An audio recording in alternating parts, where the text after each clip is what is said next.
آپ صلی اللہ علیہ وسلم نے فرمایا 3 آدمی ایسے ہیں جن کی طرف اللہ کبھی نظر اٹھا کے قیامت میں نہیں دیکھے گا اور نہ ان کے گناہوں کو معاف کرے گا اور ان کے لیے دردناک عذاب ہے۔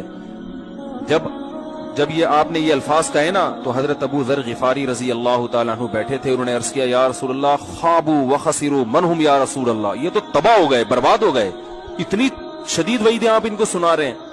3 دفعہ آپ صلی اللہ علیہ وسلم نے اس کلام کو دہرایا ہے تو آپ نے فرمایا المنان، ایک وہ شخص جو احسان کر کے جتلاتا ہے، ہر ایک کو بتاتا رہتا ہے یہ میں نے، وہ اس کو ذلیل کرتا ہے لوگوں کے سامنے۔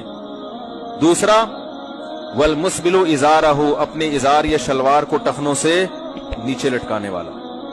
اور تیسرا المنفق سلعتہ بالحلف الکاذب، جھوٹی قسم کے ذریعے اپنا مال بیچتا ہو۔